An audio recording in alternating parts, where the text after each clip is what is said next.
Good evening, everyone. Hope you are well. Hope you had a good day. Did you see the sun outside? Were you outside at all today? Did you just look at it through your windows like I did? Unfortunately, that was the case for me today. I had to do a lot of reading for my class. I had a paper due this evening, and so I was reading most of the day, um, and then writing.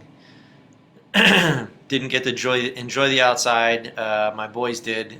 They were out in the backyard. Corbin went for a run, but didn't personally get to enjoy it. And now, as I look out the windows, it is snowing or ice raining or something along those lines. Um, right, but it was a good day, regardless of however you ended up spending it.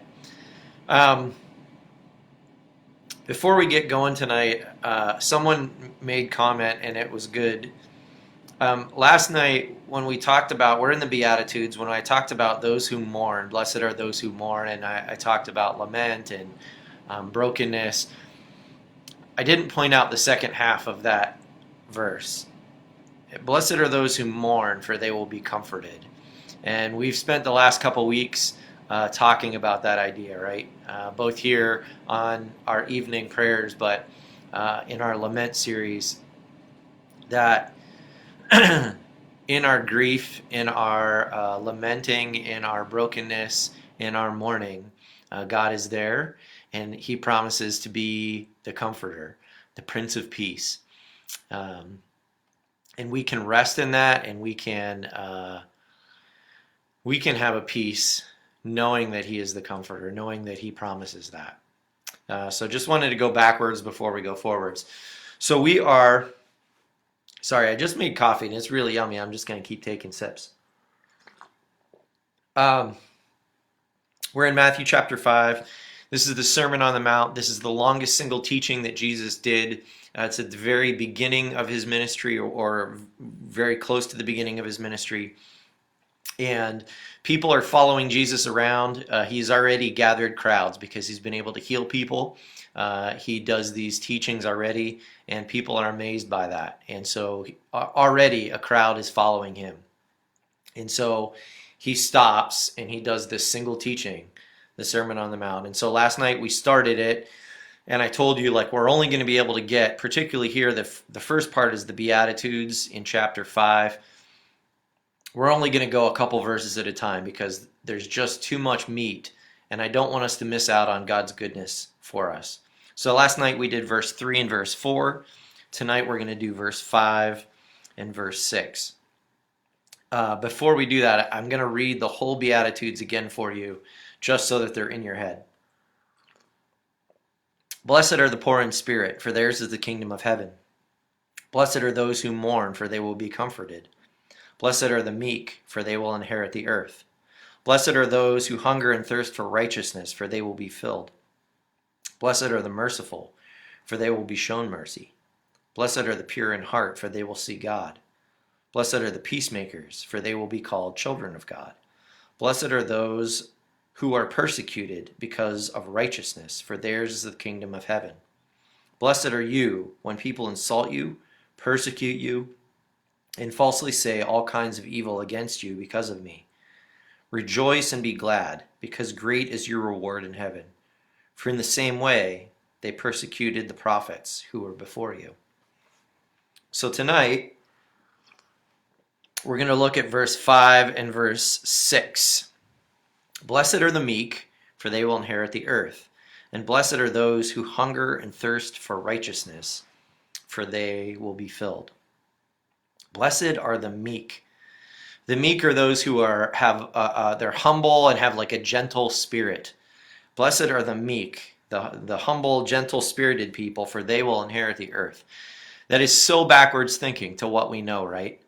If you know someone who is meek, and I have a good friend, a very dear friend, who I would describe as meek, and they are a blessing, but oftentimes their meekness comes across as weakness. And the idea that those people would inherit the earth goes against popular thinking, right?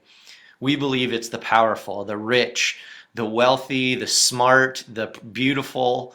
And Jesus here says, blessed are the humble, gentle spirited people, the ones who put others first, who are timid and don't want the spotlight for themselves. And everywhere around us, we are told um, to get the spotlight. Um, it used to be when you would ask junior high school kids what they wanted to be, you would get all sorts of answers: scientists, athletes, all of those things. And now, I know because I've asked junior high schoolers, when you ask a lot of junior high schoolers, one of the predominant things you're going to hear are uh, YouTube stars. I want to be on YouTube. I want to make money on YouTube. Or I want to be an Instagram model.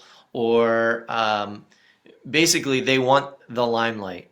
And here Jesus is saying, the people who don't want the limelight, those are the people who are going to inherit the earth. All right, moving on. Blessed are those who hunger and thirst for righteousness, for they will be filled. I was reading today about righteousness and the idea of that. Anglican priest and theologian John Stott, when he talked about righteousness, he believed there were like three kinds of righteousness. There was moral righteousness, there was legal righteousness, and there was social righteousness. So legal righteousness is like our relationship with God. And when Jesus was saying this, they believed that their relationship with God was based on what they could do. And moral righteousness is like the quality of life and how we model Jesus Christ living in the here and now. And then social righteousness is then how we put that into action and how we care for those who are around us. Feeding the hungry, clothing those who are naked, taking care of the sick and the infirm, visiting those who are in jail, taking those things seriously that Jesus teaches later. Blessed are those who hunger and thirst for righteousness. I don't know about you, but I'm eating way more food than I normally eat because it's all around me all the time these days.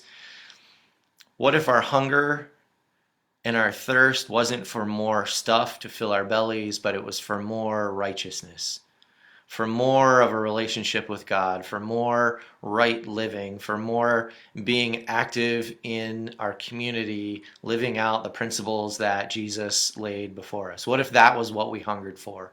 What would it take in our lives that we would be hungry and thirsty for more of that? Blessed are those who hunger and thirst for righteousness, for they will be filled. They won't be physically filled, they won't be full, but they will be full. We're going to pause here. We're going to move on tomorrow night. I hope you can join us. We'll be back here at 8 o'clock. In case you're keeping track of the days or you've lost track of the days, today's Wednesday. So tomorrow's Thursday. We have Thursday, Friday, Saturday. We'll be rolling through the Beatitudes. We won't do one Sunday night, obviously. Sunday morning worship will be at 10 like normal. We'll have that up here for you. Before we get going, can I just pray for you tonight? God, I thank you for who you are. I thank you for your love for us. I thank you for your reassurance that you are the comforter. God, I thank you for the challenge again that you've laid before us tonight. The life change that might need to happen for us, that we would be hungry and thirsty for righteousness, for a right relationship with you, that we would be meek, not trying to seek attention for ourselves, but trying to care for those around us. God, I pray that we would be known by those things, that we would be known by what we're for and not what we're against, that we don't need a louder voice than anyone else. We don't need to shout people down, but we need the peace that you offer, and that our actions would be motivated by your love. God, would that be true of us? Would that be said of us? God, I thank you for your Son, Jesus, that you would send him for us, that we can approach your throne, that you desire that of us. God, I thank you and I praise you in what we say and do here, and we ask this in your name. Amen. Well, friends, I hope you are well. Stay warm if it is snowing where you are. If you're one of my friends from warm climates, stay cool. Many blessings to you tonight. Stay safe. Wash your hands.